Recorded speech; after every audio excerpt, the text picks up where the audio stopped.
It's tuck rows and pike push-ups day, as well as of course the dumbbell swings and the Bulgarian split squats. But I wanted to take some time in the beginning of this session to talk about a possible progression that I've devised for both the tuck rows and the pike push-ups moving forward.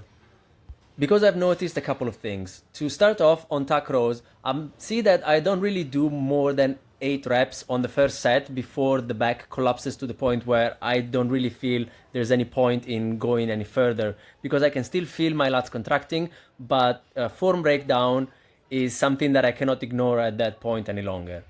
So what I think I'll be doing is slightly increase the leverage and push my feet slightly outwards. This should make it a tad harder and prevent me from doing as many reps, but at the same time it should provide a bit of an extra stimulus, which should bring my reps down and hopefully force me to get a bit stronger while my back is still flat and before it starts rounding down to the point where I'm not really targeting that movement in a very specific way anymore.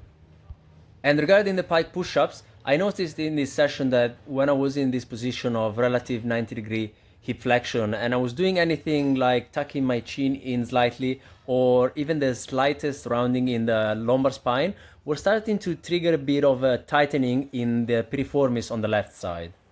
This is something that I have been feeling on and off, and during the day I try to move in a way that it doesn't really annoy that area, but it's not always possible.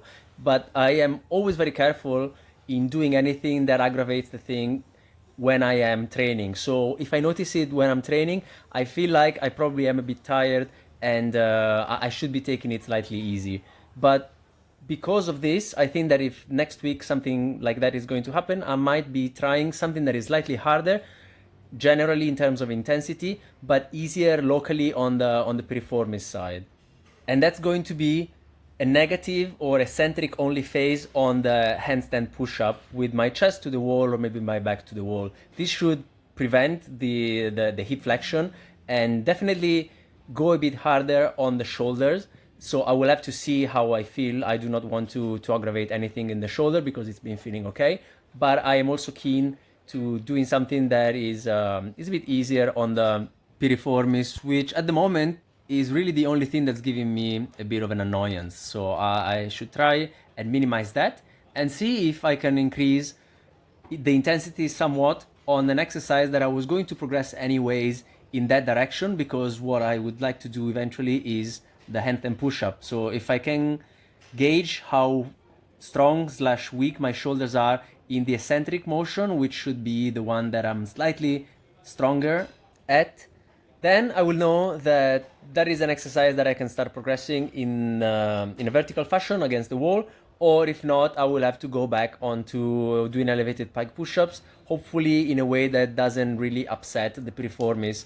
But this is something that comes and goes, so I cannot let this dictate the way that I'm going to be training in the future, and it's something that session to session I will have to evaluate and play around basically. So those were the main considerations on the first couple of exercises of the session, which are the ones that I'm a bit more focusing on as I am the freshest. But then I was moving on to the lower part of the body, and I was doing some dumbbell swings, superset with some wrist curls, and then again the Bulgarian split squat. On both the swings and wrist curls, I wasn't really able to find the weight that I wanted to do my sets with, because I could only find 32 kilos and 34 were not available, so I just stayed at a slightly lower weight just to be on the safer side.